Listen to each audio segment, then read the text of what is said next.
Bueno, pues sí, les decía que el artículo 816 que habíamos leído, había un párrafo que dice: si las mercaderías fueran de fácil descomposición o hubiera en peligro de que la cosa perezca, se procederá conforme a las formas relativas a la venta de bienes en depósito, y el precio que se obtenga se pagarán con preferencia a los gastos mencionados en el párrafo anterior.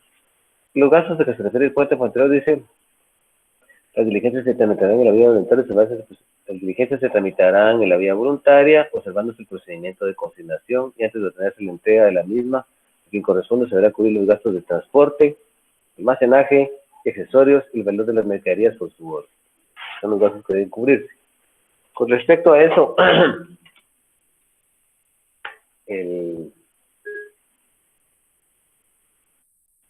la Ley de Almacenes Generales de Depósito, en su artículo 19, establece lo siguiente. Dice 18, perdón. Los almacenes deben proceder al remate directo de las mercaderías o productos en el caso del artículo anterior y en los siguientes, a cuyo efecto no están obligados a llenar ningún trámite que no esté expresamente previsto en la presente ley. Y nos vamos a ir de una vez hasta el E, dice: cuando los productos o mercaderías den señales de descomposición, alteración o avería que puedan menoscabar su valor real o perjudicar otros artículos depositados a juicio del respectivo almacén. El Código Civil al respecto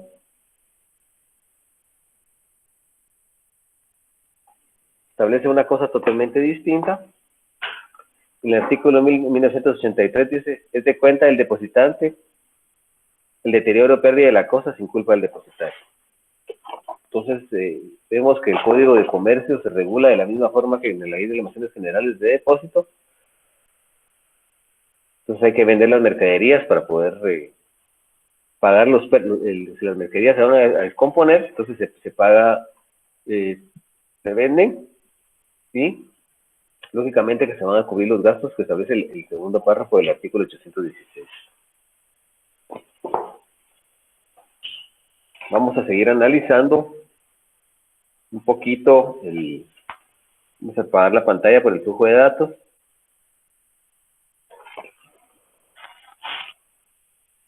A ver, Michelle, léame el artículo 817.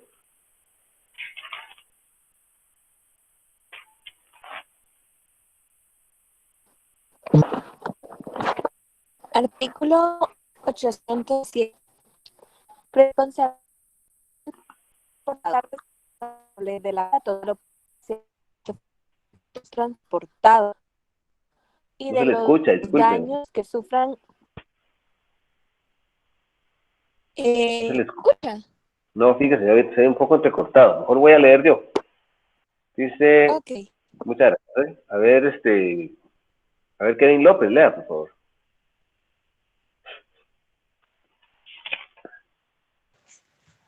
Ahorita, licenciado. Solo estoy encendiendo la luz porque estoy a oscuras.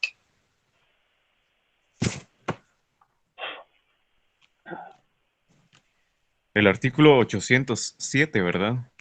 17. Ok. Responsabilidad del porteador.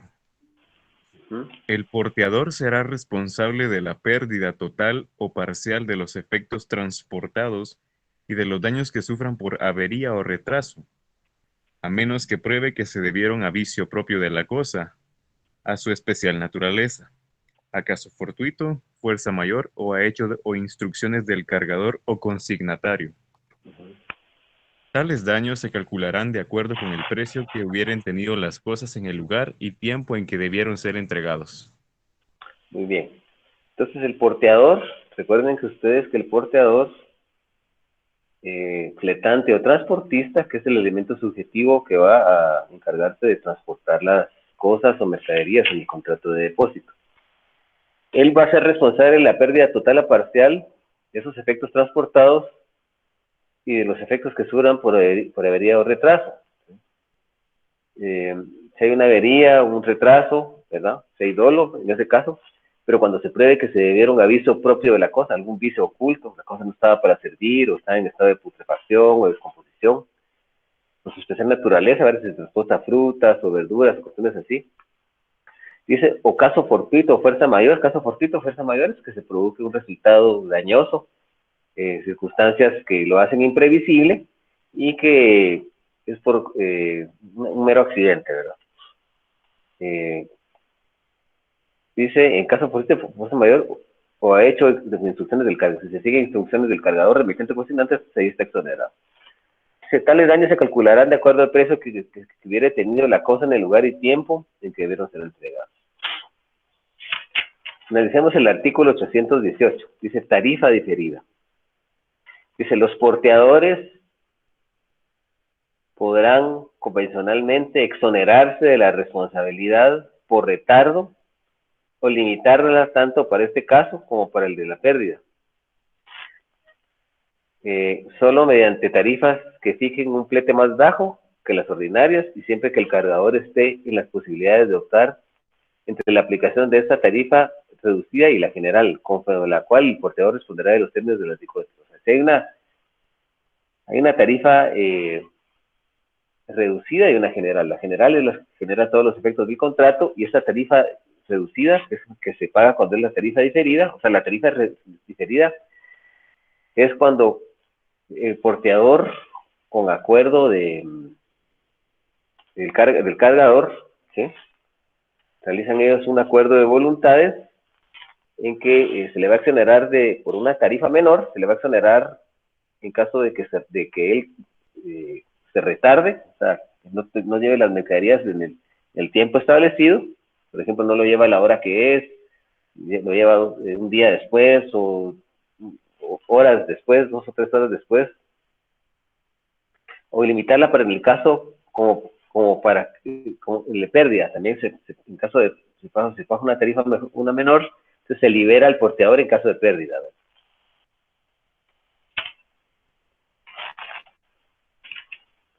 Analicemos el 819. No sé si me están escuchando bien, si escucha bien, no hay ninguna interrupción, todo está claro.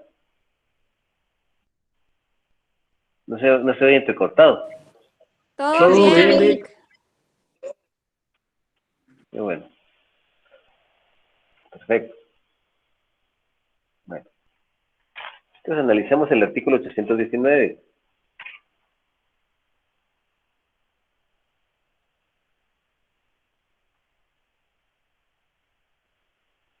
Vamos a ver qué dice ese artículo 819.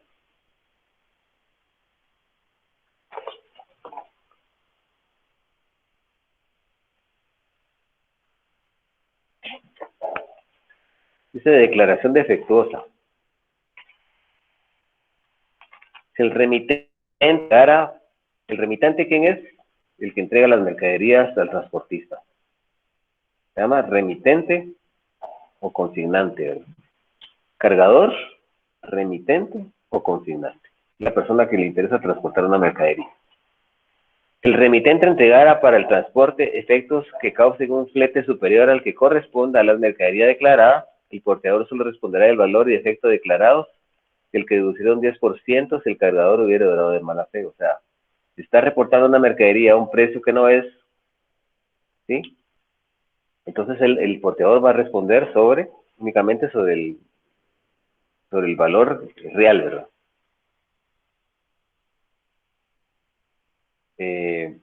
Del cual deducirá un 10% si él establece que eso ha sido de mala fe.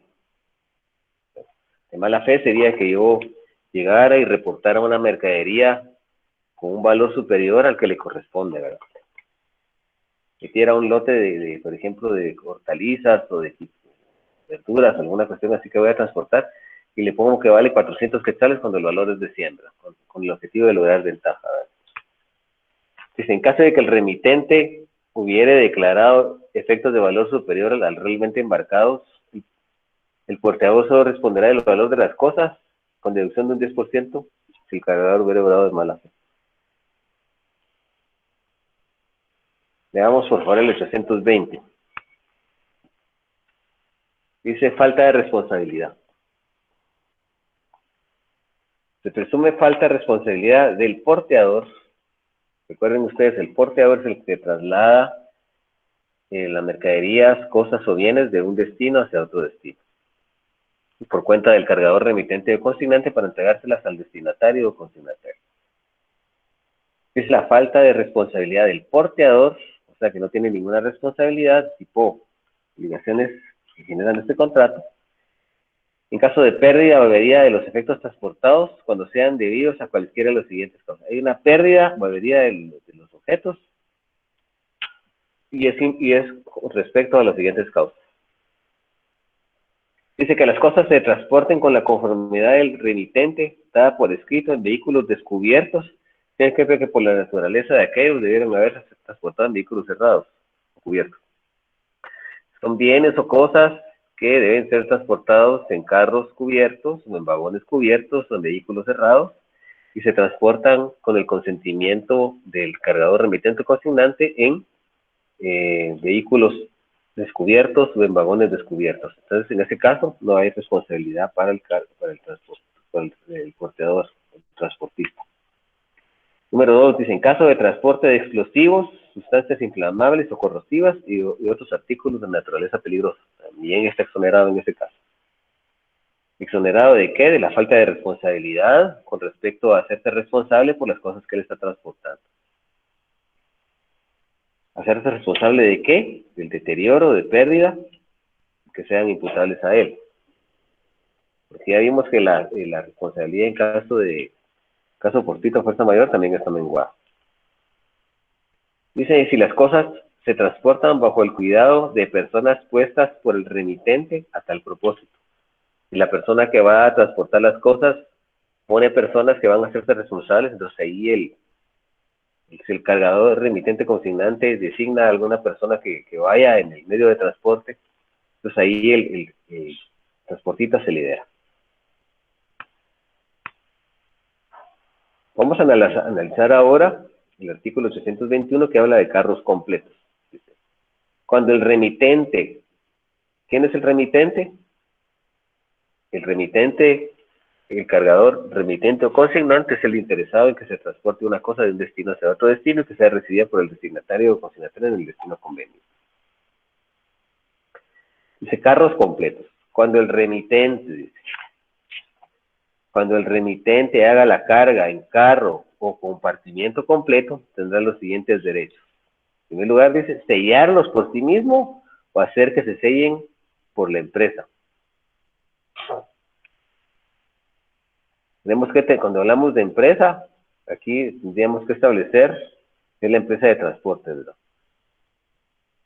La empresa que transporta, ¿verdad? La organización empresarial.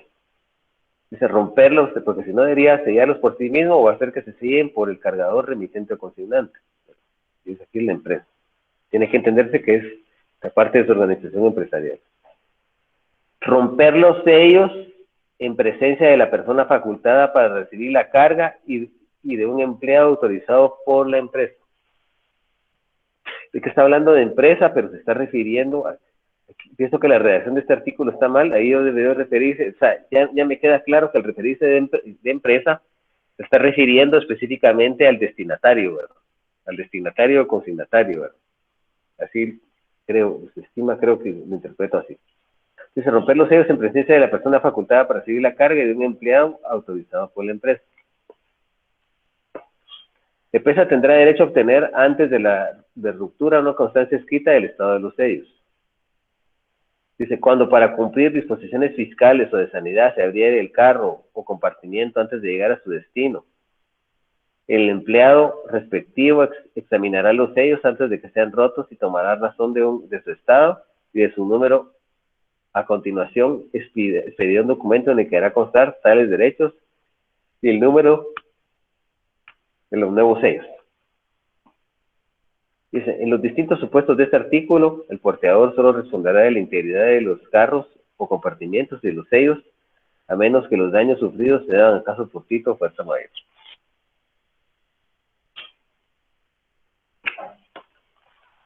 El artículo 822 habla de la presunción de pérdida.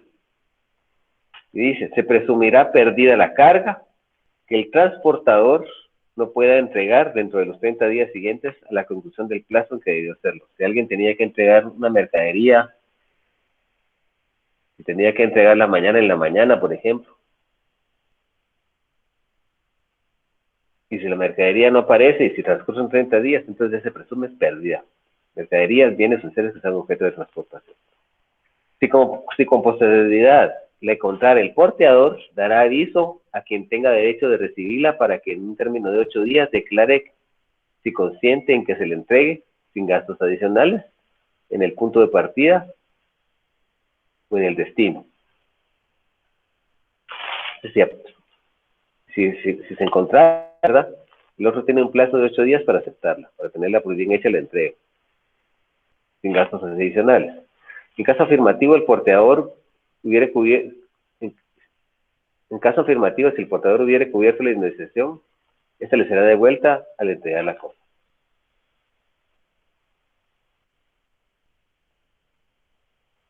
Cuando se pierde una cosa, pasan los 30 días, el porteador debe indemnizar al cargador. Pero si las cosas aparecen, entonces podría ser exonerado de eso.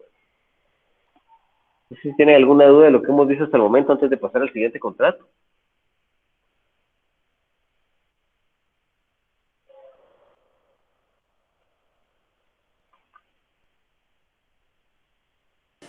Por el momento todo bien, Nick.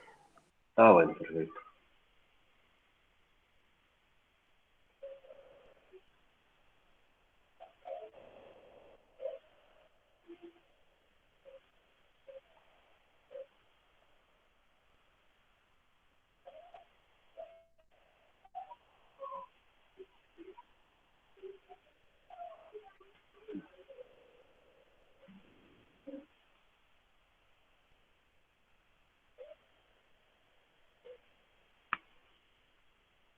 Bueno, vamos a hablar ahora de un contrato muy importante.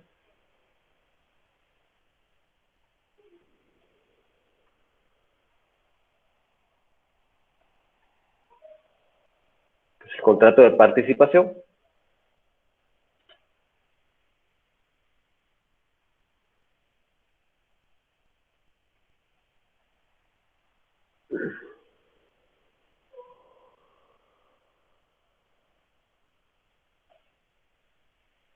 Este contrato se le conoce también como sociedad oculta. Contrato de participación se le conoce como sociedad oculta porque lo que trata es de realizar una especie de sociedad mercantil sin los formalismos que requiere una sociedad mercantil. Lo vamos a apuntar con antelación. También se le conoce como cuentas en participación, asociación en participación o negocios en participación. ¿Alguien que está por ahí tiene algún boleto de Unidos Calapanecos a la mano? ¿No? Me lo busque. Si tuvieran alguno a la mano, mientras seguimos explicando algunas cosas de trascendencia al curso.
Les decía que se conoce como cuentas en participación, asociación en participación, negocios en participación, pero también se le conoce como sociedad oculta, ¿verdad?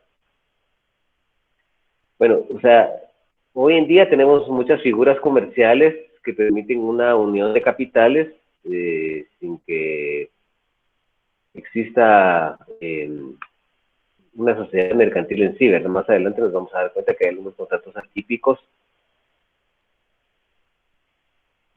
que tratan de permitir una colaboración empresarial, pero sin constituir una sociedad anónima, ¿verdad? O una sociedad mercantil.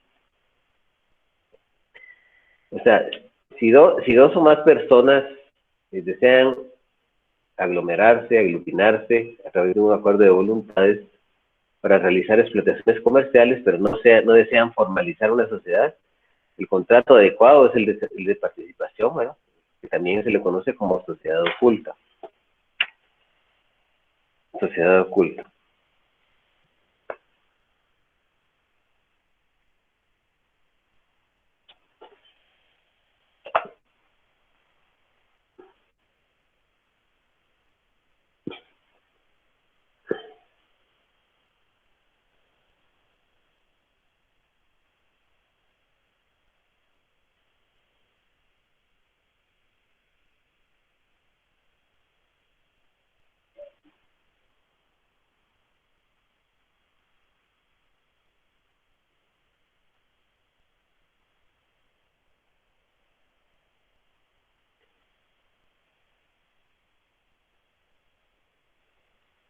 Y el contrato de participación,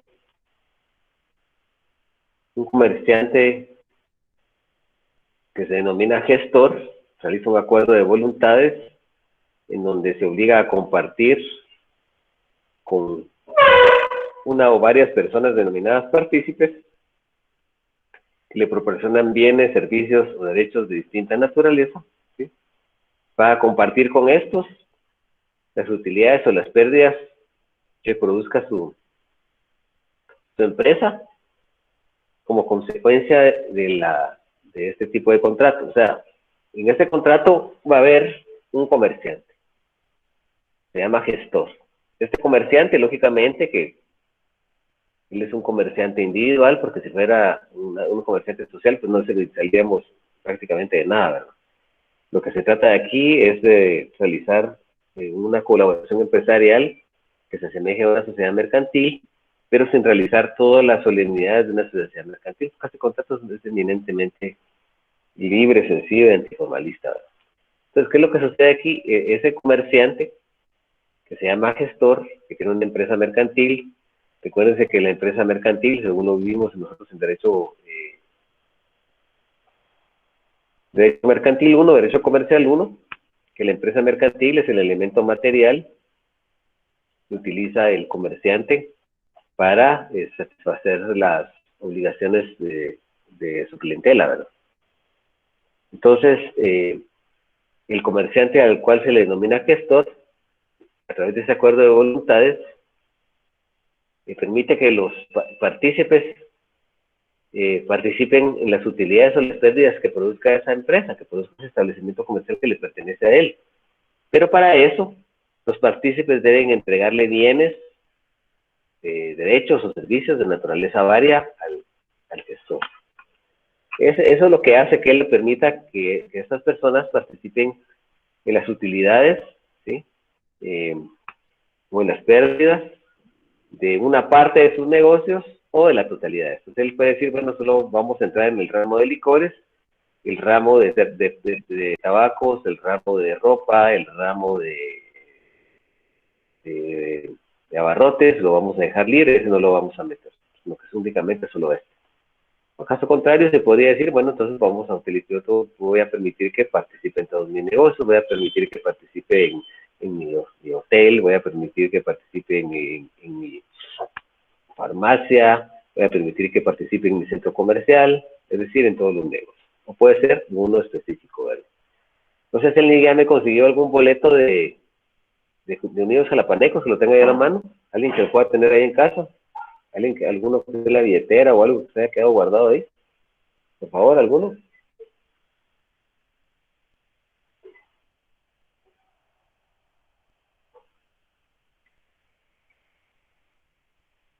¿Alguno que haya viajado en bus? No. Bueno, entonces tengan la curiosidad que cuando les entreguen un boleto de una Unidos Jalapanecos, van a ver, dice Transportes Unidos Jalapanecos en el ticket, negocios en participación. Yo me tomé la tarea de averiguar esto, porque me dio curiosidad, porque lo miran en el boleto, y la escritura la hizo un abogado de acá de Jalapa, que es el licenciado Villeda Guerra. Álvaro Hugo Villeda Guerra fue el que Que el negocio es un negocio de participación, o sea que Unidos Jalapanecos está aglomerado bajo un negocio de participación. ¿Quién será el gestor o quiénes los partícipes? Adivinen ustedes, ahí sí que habría que establecer, ¿verdad? Habría que establecer si son los Roquel, si son los Escobar o si son quiénes todos los que participan en esa empresa que es bastante fuerte, que son varias familias, ¿verdad? Una empresa muy, muy fuerte. Vamos a analizar para esto el artículo 861. En un momento, por favor, vamos a un momentito, por favor.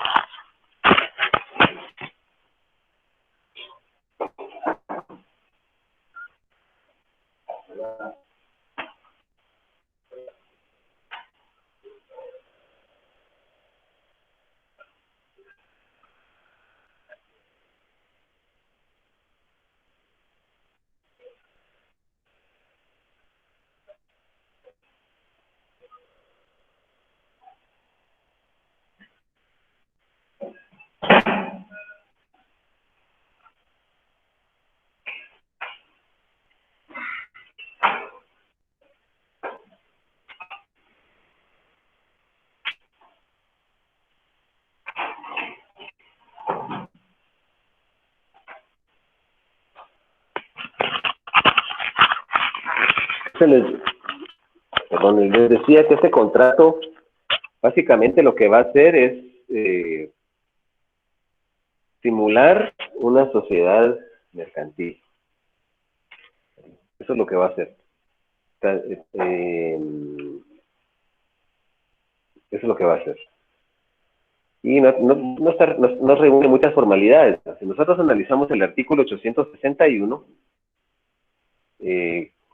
este contrato de participación que se llama negocios en participación, o también se le denomina sociedad oculta. Si nosotros analizamos el artículo 861 del Código de Comercio, dice que el contrato de participación, un comerciante denominado gestor se obliga a compartir con una o varias personas llamadas participantes que le aportan bienes o servicios, las utilidades o pérdidas que resulten de una o varias operaciones de su empresa o del giro total del año. O sea, lo que va a compartir el gestor como comerciante, lo que va a realizar es a cambio de que los partícipes le entreguen bienes, le entreguen servicios, ¿verdad?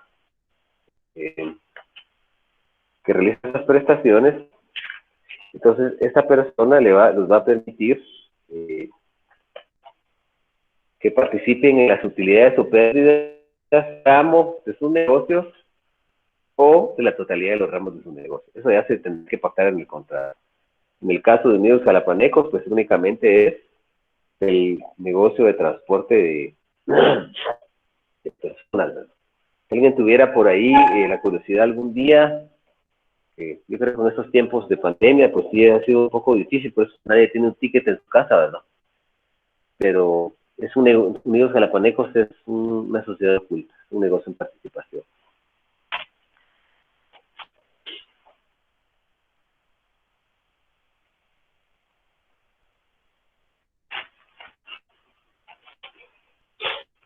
Disculpen, ya estamos en la siguiente diapositiva que dice elementos personales. ¿La pueden ustedes ver, no? No, licenciado. ¿La ven todavía? Elementos personales. No, estamos en contrato de participación aún. Todavía.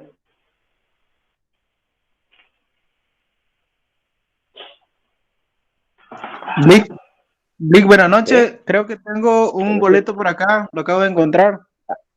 Excelente. Léalo, por favor, léalo para que lo escuchemos. Lástima que no lo puede, miremos si lo puede compartir en pantalla. Léalo y luego lo comparte en pantalla si puede.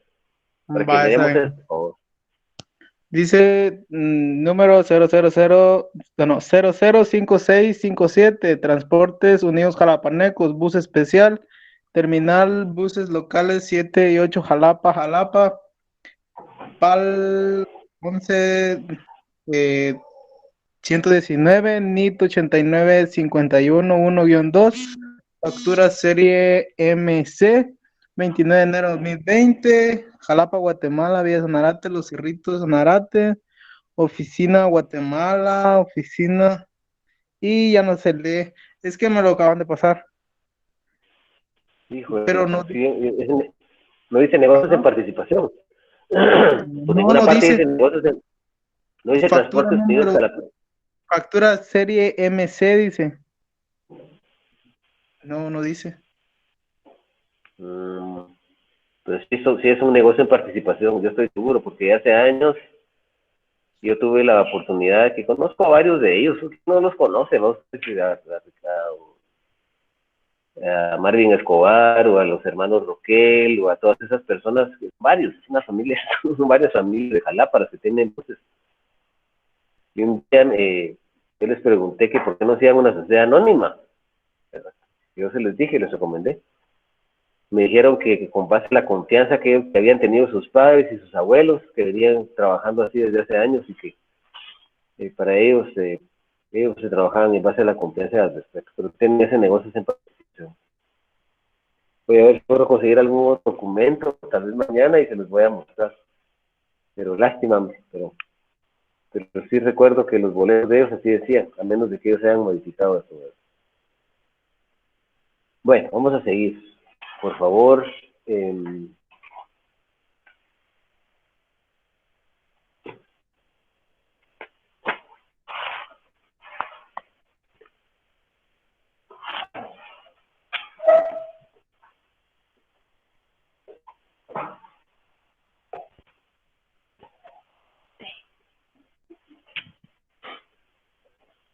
Lick, vamos a ver. ¿Sí? ¿Qué manda? ¿Qué fíjese que a manda? mí me entró una duda. Yo hace unos días estaba Dígale. viendo un documental del dueño de Amazon y él Ajá. dice que cuando formó lo que es lo que hoy se conoce como Amazon, dice de que él le comentó a varios de sus amigos de que aportaran lo que es este dinero. No sé si ese entraría como un contrato de participación, tomando en cuenta lo que dice la... Sigue. Habría que analizar despacio. Hay otra figura de colaboración empresarial que es típica. Lo que hacen se llama YouTube, se llama esa figura. Joint Venture se llama ese contrato. A ver, primero Dios en unas cuantas semanas.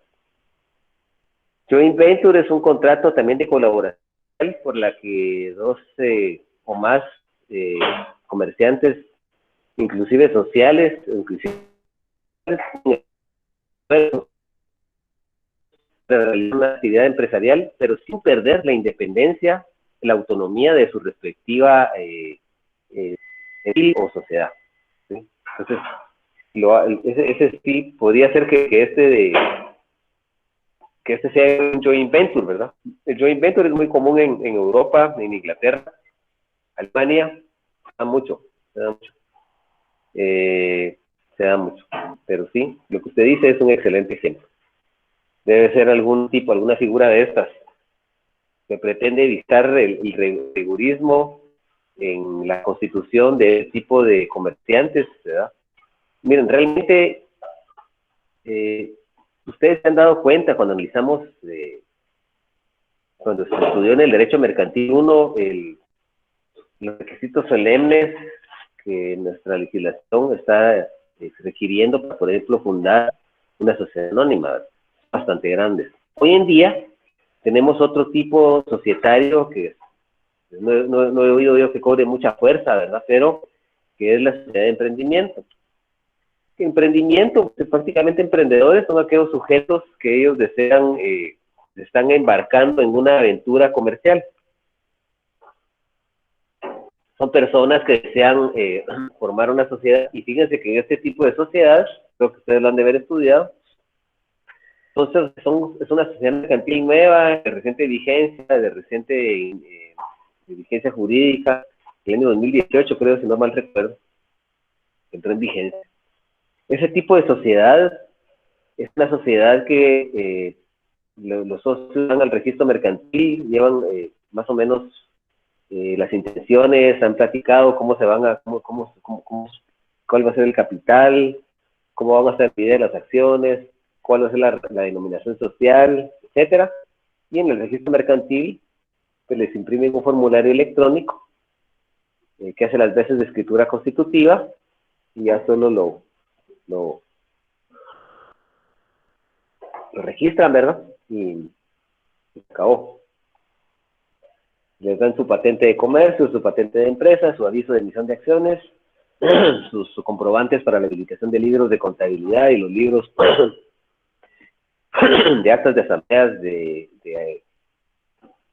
actas de asambleas de socios o de actas del órgano de administración cuando es colegiado, y así funciona, sin mayores requisitos, ¿verdad? Esta sociedad tiene un pequeño problema, ¿verdad? Que yo la veo como una sociedad que se puede prestar para el lavado de dinero, ¿verdad? Es una cuestión que Guatemala ha ratificado el convenio de la Convención de Viena de 1988, que en contra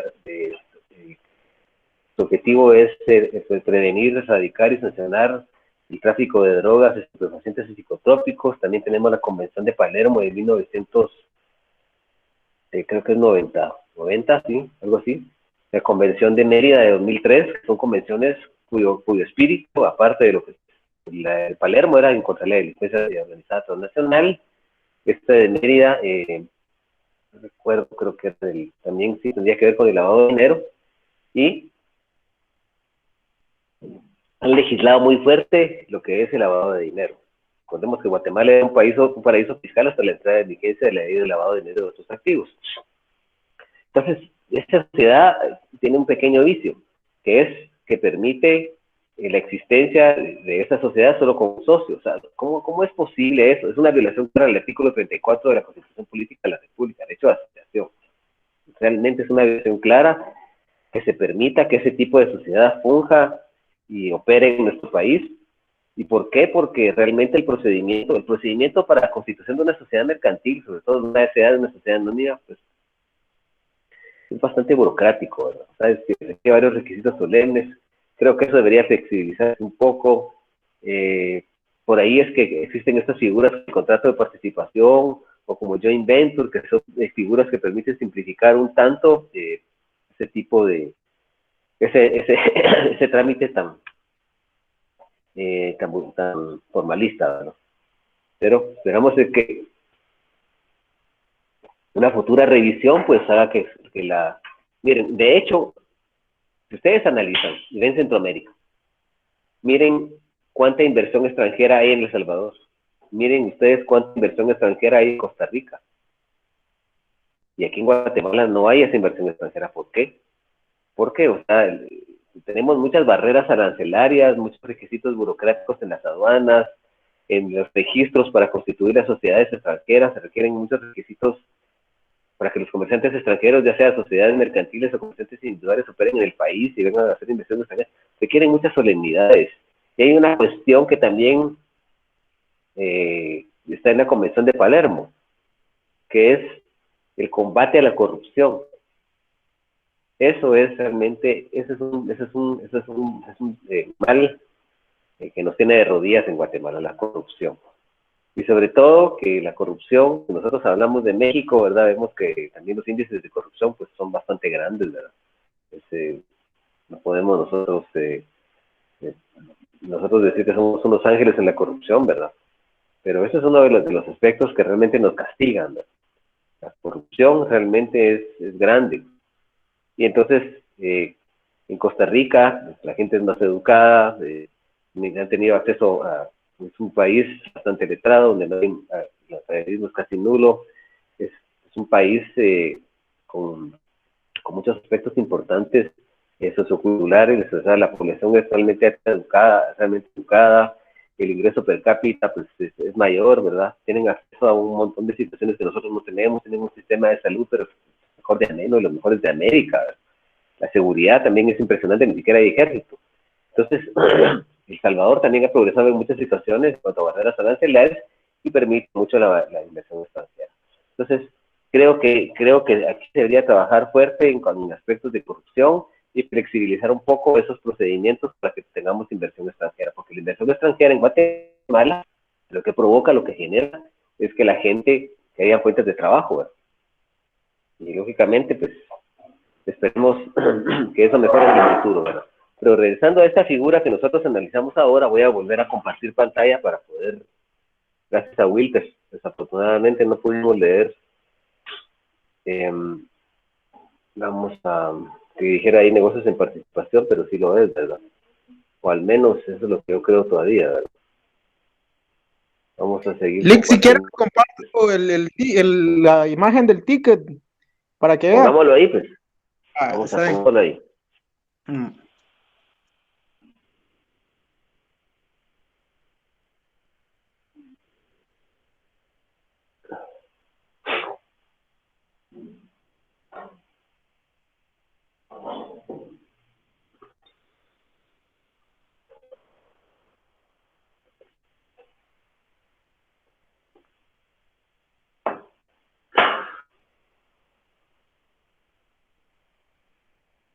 Tendría que permitirle a usted que comparta, usted.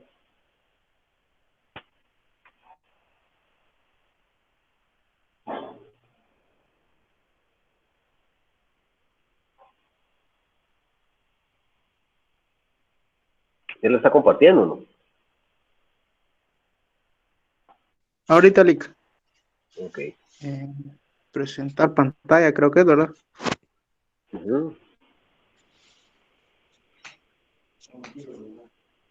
Está de lujo. Ya estuvo, ¿verdad? No, ya estaba presentado. Ahorita. Ah, qué lujo. Ahí está. Ay, perdón. Uy, ya me había emocionado Perdón. tanto. Ah, híjole. Esto es. Me espera. El. Tururú. Creo que aquí está.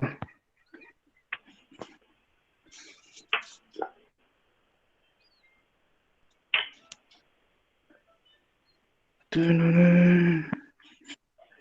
Presenta. Creo que es así.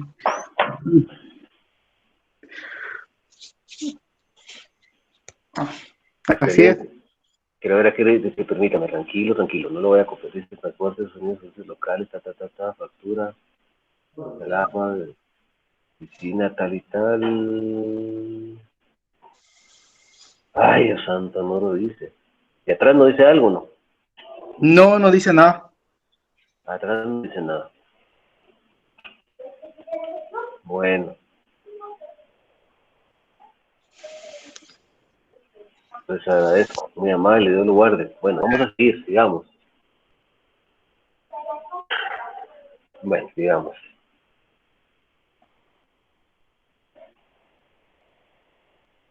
¿Por qué no puedo ver esto? Ahorita vamos a seguir compartiendo pantalla, perdón, Juan.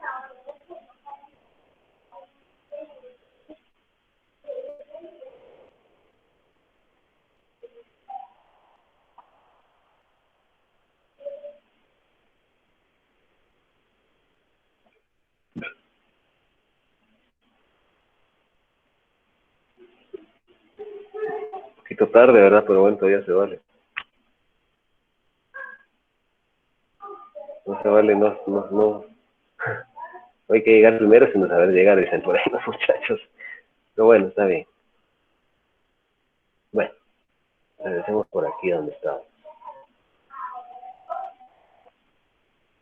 Bueno, entonces estábamos por aquí.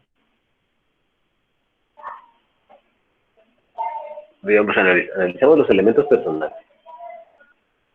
Miren, básicamente acá el contrato es bilateral, pero hay que establecer que en uno dentro de los dos vertientes que puedan haber aquí, de los elementos sugestivos que intervienen en su voluntad, lógicamente que el gestor es el comerciante. Tiene que haber por lo menos un comerciante. Porque si se realiza entre el comerciante y comerciante, entonces ya estamos ante otra figura, que sería un joint venture o cualquier otro tipo de colaboración, otra figura de colaboración empresarial. Entonces, el gestor es un comerciante y él va a realizar un pacto con los partícipes. Puede ser un partícipe o pueden ser varios partícipes. Estos partícipes le van a entregar al comerciante, le van a entregar, a cambio de este contrato, le van a entregar bienes o servicios para que el gestor permita que ellos participen en las utilidades o pérdidas de la totalidad del ramo de sus negocios o de una parte de él. Entonces, el gestor es comerciante. Los partícipes no lo son. Son personas que su función es entregar bienes o servicios al gestor para que a través de esta figura de colaboración empresarial el gestor permita que ellos participen en las utilidades o pérdidas de un ramo de sus negocios o de la totalidad de ellos. El elemento material prácticamente son los bienes que cada partícipe traslada al gestor, bienes o servicios. La ley habla de bienes o servicios, pero también creo que pueden ser derechos también. Bienes, derechos de crédito, derechos de participación en alguna especie. Y el elemento material, ¿sí? El elemento objetivo material son esos bienes o servicios, los derechos que los partícipes trasladan al gestor y las utilidades o pérdidas del gestor que él permite compartir con los participantes. Y también tenemos que como elemento formal no se exige ninguna formalidad para pertenecer, con no hay formalidad. Veamos un poco de este contrato, tiene algunas cuestiones muy importantes. Veamos. Ya habíamos leído la definición, ¿verdad? Dice, miren esto qué interesante. Dice. Artículo 862, dice, no constituye persona jurídica. El contrato de participación no está sujeto a formalidad alguna ni a registro. O sea, no tiene formalidad alguna, no tiene registro. No dará nacimiento a una persona jurídica y por consiguiente ninguna razón o denominación social podrá usarse en relación a él. Escuchen eso, qué interesante. Dice. No está sujeto a formalidad alguna. Quiere decir que es la máxima expresión de la libertad de forma mercantil. No está sujeto a registro. Y una cuestión que es importante, no constituye persona jurídica. Y por siguiente, ninguna razón social o denominación social podrá usarse con relación a él. Y algo importante que establece en el segundo párrafo es que dice, el uso de un nombre comercial no habla de razón social, habla de nombre comercial. Ese nombre quiere, de esa cuenta, cuando habla del uso de nombre comercial que incluya nombres y apellidos, o solo los apellidos de los participantes, hará responder a los que hubieran consentido como capaces de socios colectivos. De esa cuenta se establece que sí se permite que el negocio de participación utilice un nombre comercial. ¿Qué nombre va a ser, qué nombre comercial van a optar? Pues lógicamente que el del gestor, ¿sí? Entonces, si ellos en el nombre comercial utilizan sus nombres y apellidos, ¿sí? El nombre y apellidos, entonces van a ser como que dice, ¿los apellidos de quién? Del participante, de los participantes. Si los participantes, sus nombres y apellidos se utilizan para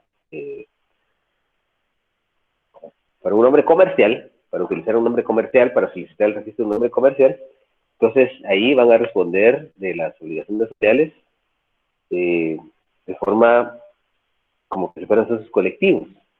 Y recuérdense ustedes que al analizar el artículo 66, los socios colectivos tienen pero 59, recuérdense que los socios colectivos responden de las obligaciones sociales de forma solidaria, subsidiaria y limitada de las obligaciones sociales. Aquí lo dice. Sociedad colectiva, la que existe bajo una razón social en la cual todos los socios responden de modo subsidiario, ilimitado y solidariamente a las obligaciones sociales. Así tendrían que responder los participantes y permiten que en nombre comercial de este contrato participen ellos con sus nombres y apellidos. O sea, ellos van a responder de forma solidaria, subsidiaria e ilimitada de las obligaciones sociales. Gestión propia. ¿Sí? Dice, el gestor obrará en nombre propio y no habrá relación jurídica entre los terceros y los participantes. O sea, que todas las negociaciones comerciales, todas las cuestiones de carácter fiscal, todas las relaciones de tipo comercial, las deudas entre terceros, el que va a hacer visible el elemento subjetivo que hará visible este contrato es el gestor. O sea, los acreedores o terceros no tienen ningún derecho que puedan hacer efectivo con relación a los participantes, ¿verdad? Porque por algo se le llama sociedad oculta, ¿verdad? Estos solo participan en las utilidades o pérdidas tengan bienes o derechos al otro, y el que va a tener la cara directa en este caso es el que va a realizar, se va a ver involucrado en adquirir las relaciones jurídicas, enfrentarlas o asumirlas, es el gestor. Dice, para la distribución de las utilidades o pérdidas, dice, para la distribución de las utilidades y de las pérdidas, observar lo dispuesto en el artículo 33 de este código. Dice, las pérdidas que correspondan a la participación no podrán ser superiores al valor de la aportación, se lo parte contrario. El valor que aportaron a favor del participante. ¿Sí? Y el artículo 33 es la forma de distribución de las utilidades en las sociedades mercantiles. Dice distribución de utilidades o pérdidas. El reparto de utilidades, el artículo 33 del Código de Comercio, si nos ubicamos ahí, por favor. Dice, en el reparto de utilidades o pérdidas se observarán solo paso en contrario de las reglas siguientes. La distribución entre los socios capitalistas hará en proporción al capital que cada uno tenga aportado a la sociedad. El socio capitalista va a dar lo que él aportó. Si él aportó el 50% del capital, sus ganancias o utilidades van a ser del 50%. Si él aportó un 25%, sus ganancias o utilidades van a ser de un 25%. Si en el contrato se estipuló la parte de las ganancias sin mencionar las pérdidas, la distribución de estas se hará en la misma proporción de aquellas y viceversa, de modo que una sirva para las otras. Es decir, si cuánto voy a ganar, pero no cuánto voy a perder, entonces, de este artículo, de este precepto contenido en un numeral ordinal segundo, se establece que voy a ganar, voy a perder de la misma forma que voy a ganar. Es decir, si yo tengo un 50% de las utilidades, si tengo un 50% del capital y participo en un 50% de las utilidades, también tendré que soportar las pérdidas en un 50% o en el porcentaje que yo tenga de capital aportado. Dice, la participación del socio industrial en las utilidades se determinará promediando el capital de todas las aportaciones.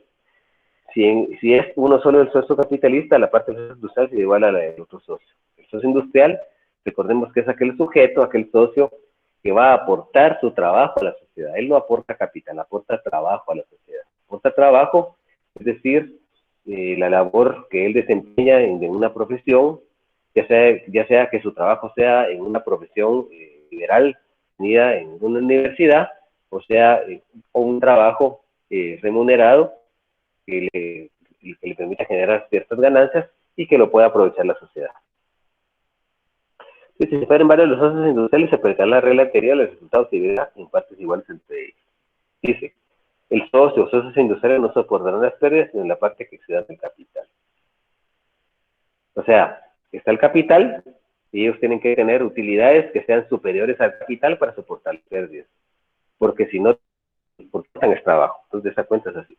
Dice, el socio que reúna la doble calidad de capitalista e industrial participará en las utilidades y en las pérdidas en cada uno de los conceptos que corresponden según las normas anteriores. Recuerden que los socios industriales para participar de las utilidades o pérdidas, pues lo van a hacer de conformidad a un promedia el aporte de capital de los socios capitalistas, y luego de hacer un promedio, eso es lo que ellos dan. Si fueron 5 socios capitalistas y un industrial, pues entonces se suman las aportes, se dividen entre 5 y eso es lo que va a ganar el socio capitalista. Si tuviera un socio capitalista o un socio industrial, el industrial va a ganar lo mismo que el capitalista. Entonces, esas reglas hay que utilizarlas para ese contrato también.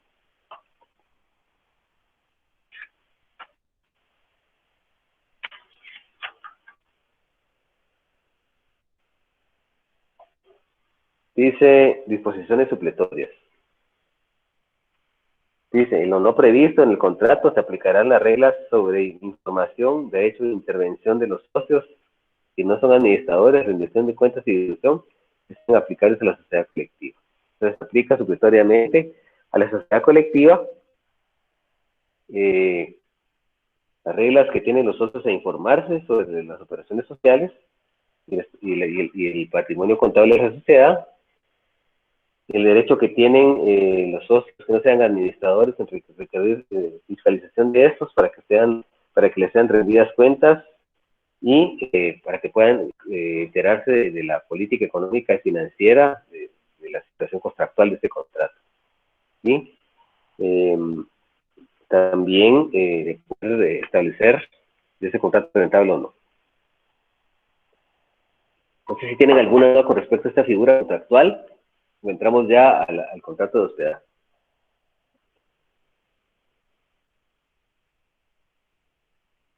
¿Tienen alguna duda?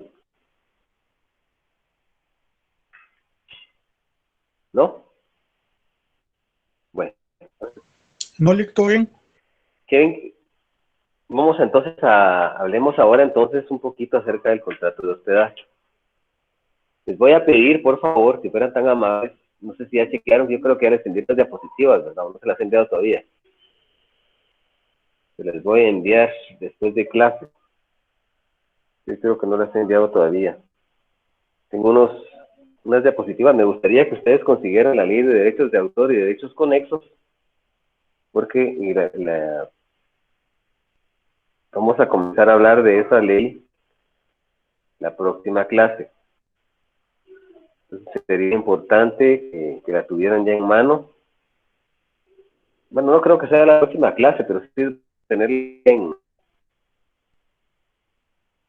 Posiblemente, yo creo que tal vez sí la próxima clase vamos a comenzar a... Ya, yo lo acabo de mandar al grupo. ¿Ya lo chequearon, no? Yo lo mandé al grupo de WhatsApp. Ya vamos a comenzar a hablar un poquito de los contratos de Lick, derechos. ya llegó. Perfecto. Es la ley de derechos de autor y derechos conexos, ¿verdad? Eso es muy importante. Bueno, hablemos del contrato el contrato de hospedaje. Bueno, por el contrato de hospedaje, una persona denominada, una persona que se conoce en el mundo del comercio, en el ámbito comercial, como hotelero, se conoce normalmente como hotelero, pero también se puede conocer como hospedero, albergador o fondista. Se lo conoce como hotelero, hospedero, albergador o fondista. Así se le puede conocer a ese elemento objetivo de este contrato, que su objetivo principal, la prestación dentro de este contrato, es darle albergue, incluida una retribución o no, darle albergue a cambio de una retribución, comprendiéndose la alimentación o no, y otros servicios inherentes a la industria hotelera, que no están en el código, a una persona denominada huésped,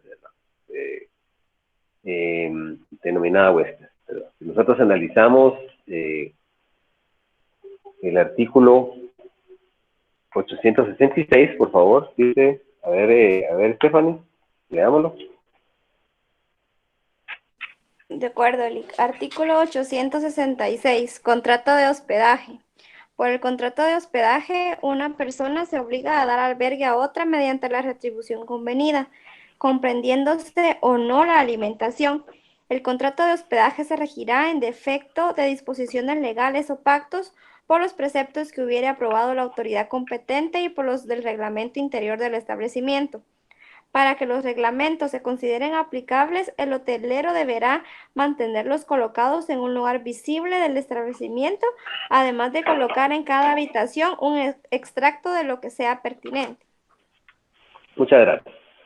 Entonces tenemos que entender aquí, muy importante, que este contrato se puede regir por pactos entre las... Lick, ¿Se manda? Lick, disculpe. Fíjese que ya me ¿Sí? consiguieron un boleto de la Unidos, así en negocio y participación. Miremos, Solo por que favor. Voy a dejar de compartir aquí. Todos quieren ver todo lo que hay en la y no quiero compartir. No, eso no hemos visto nada. Recuerda que el derecho de privacidad e intimidad personal pues es de cada quien y es cuestión suya. O sea, ahí podemos nosotros, las terminales móviles, somos nosotros una secretividad extraordinaria, ¿verdad? Entonces compartamos pantalla para poderlo ver, por favor.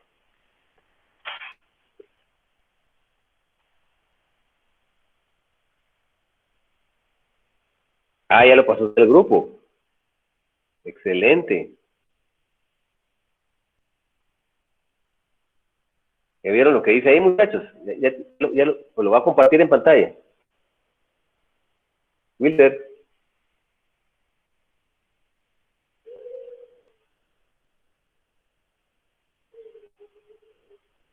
Jóvenes, ¿me escuchan o no? Sí, Wilder, ¿qué se hizo? El contrato de participación. Ya lo vieron, dice negocio en participación, que no les estaba mintiendo. Dice transporte, Sulipunillos, Jalapanecos, terminal de buses, locales 7 y 8, Jalapa, teléfono. Bueno. Y de ahí está el escudo de ellos, y dice negocio en participación. ¿Qué les parece? Les quedó como anillo al dedo, ¿verdad? Bueno. ¿Ya lo vieron todo? Disculpen, ¿ya lo vieron en su teléfono celular móvil, en su móvil? Sí, Lick. Sí, Lick. Excelente.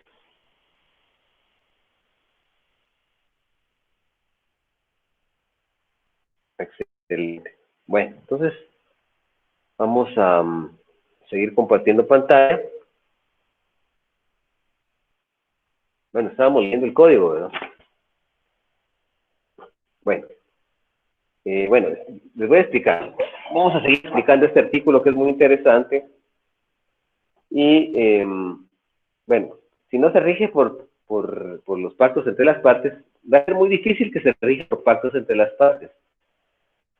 Hay al menos que sea hospedaje, hay una clasificación de hospedaje, que sea un hospedaje expreso, o tácito, perdón, que lo vamos a ver más adelante.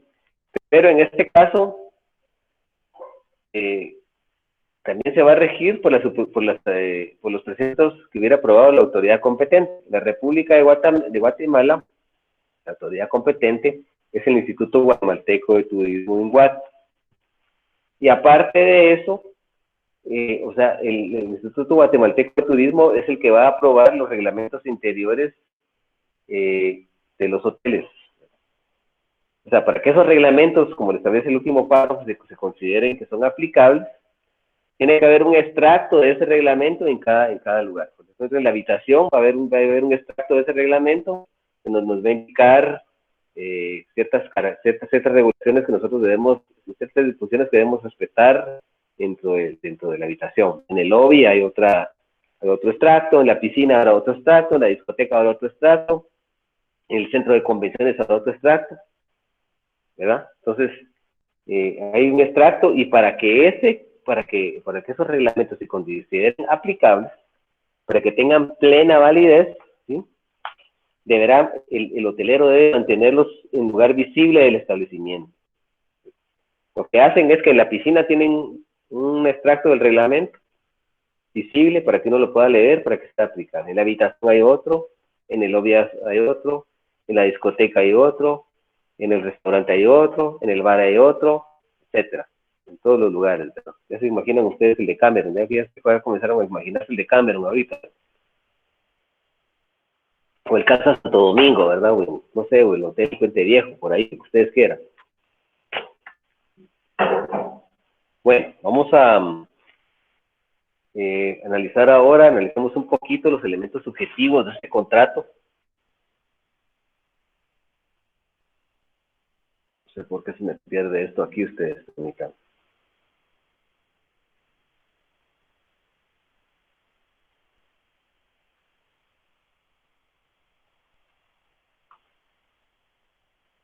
A ver, acá.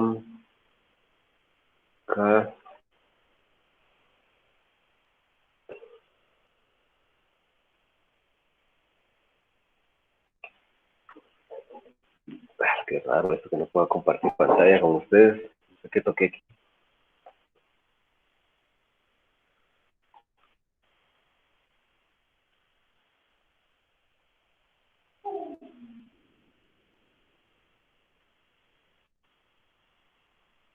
Hoy sí. Bueno, entonces,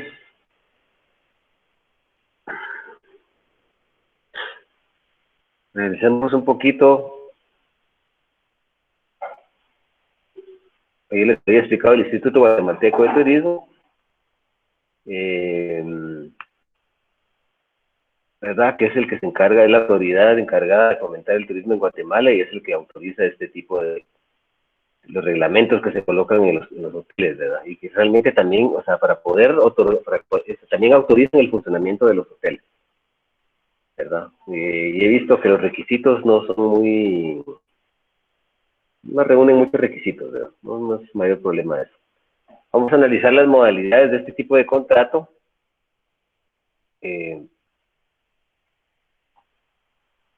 Tenemos un contrato de hospedaje tácito, ¿verdad? Es tácito cuando la persona que brinda el alojamiento, que presta el servicio al huésped, es una organización empresarial, una empresa mercantil o una sociedad anónima, etcétera, que de forma habitual ha sido creado para ese efecto, para brindar hospedaje, albergue a los huéspedes, ¿verdad? Y comprendido o no la alimentación. Este contrato es claro en establecer que va a brindar albergue a los huéspedes, comprendiendo o no la alimentación, ¿verdad? Y eso se va a hacer de conformidad con los preceptos legales que forman parte del reglamento, ¿verdad? Que les habíamos dicho que recuerden esto en este contrato, eso es muy importante, para que esos reglamentos se consideren válidos y sean aplicables, deben estar en un lugar visible, ¿verdad?, de establecimiento, ¿verdad? Para que sean aplicables, para que tengan plena validez, para que tengan vigencia jurídica, deben estar colocados en un lugar visible del establecimiento. Bueno, vamos a analizar que el hospedaje expreso, aquí no hay un contrato de hospedaje.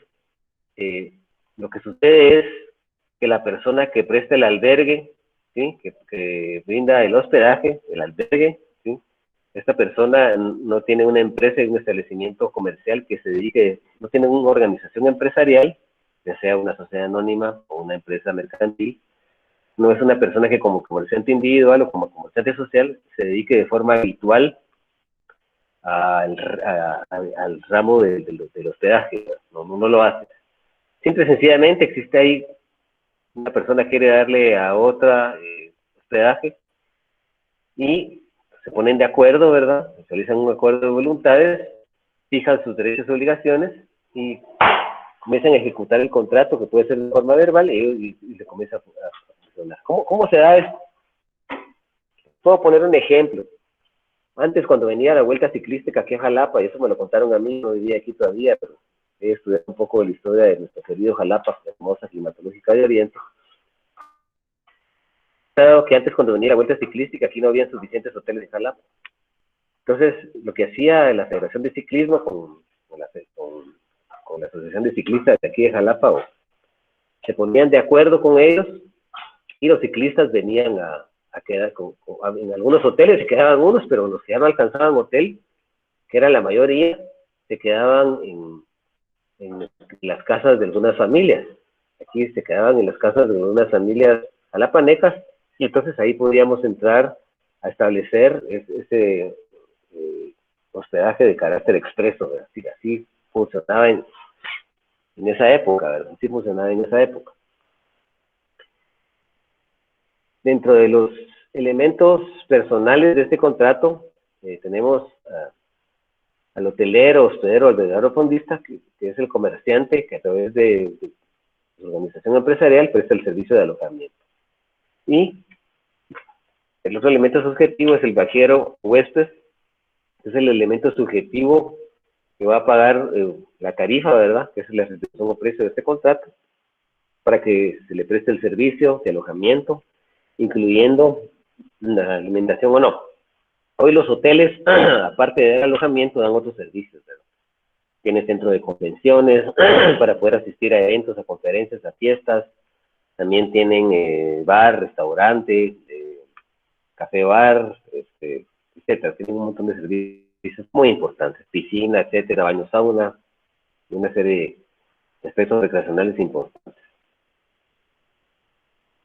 Entre los elementos reales de este contrato, tenemos la retribución o precio de este contrato, que es la que paga el huésped, ¿sí?, se le denomina tarifa. La retribución o precio del contrato de hospedaje se denomina tarifa. Y la otra parte del elemento real, la presta el hotelero, que son el servicio o servicios que presta el hotelero. Regularmente el servicio más común es el albergue. el albergue, viendo la alimentación o no, ¿verdad? Y hoy en día, pues sabemos que los hoteles prestan otros servicios más amplios, ¿verdad? Y portafolios de un hotel es mucho más amplio. El elemento formal, este contrato no está sujeto a formalidad alguna, es un contrato inspirado en la libertad de forma mercantil, no existe mayor formalidad, ¿verdad?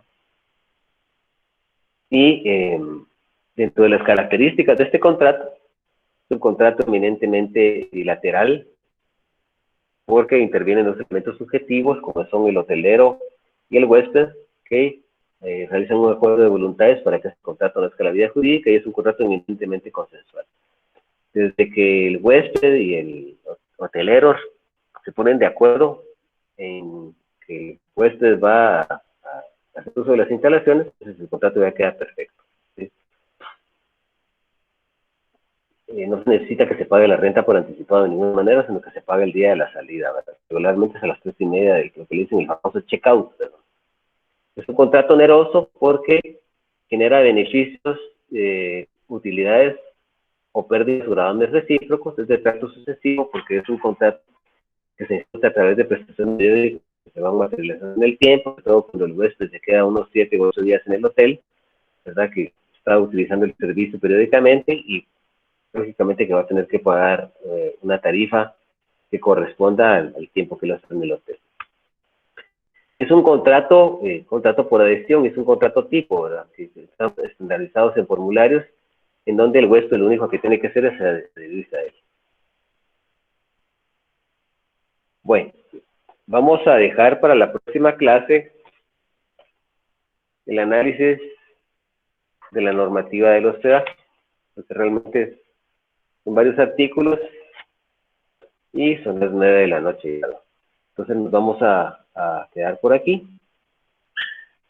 Yo agradezco su atención. No sé si tienen alguna duda de lo que hemos platicado hasta el momento.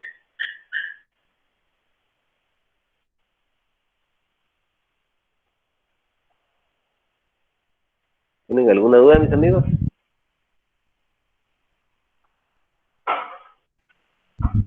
¿No? Ah, bueno. Miren, una pregunta. Brian López es hermano de Kevin López, ¿no? No, él es Silic. ¿Cómo? ¿Cómo? ¿Son hermanos? Silic.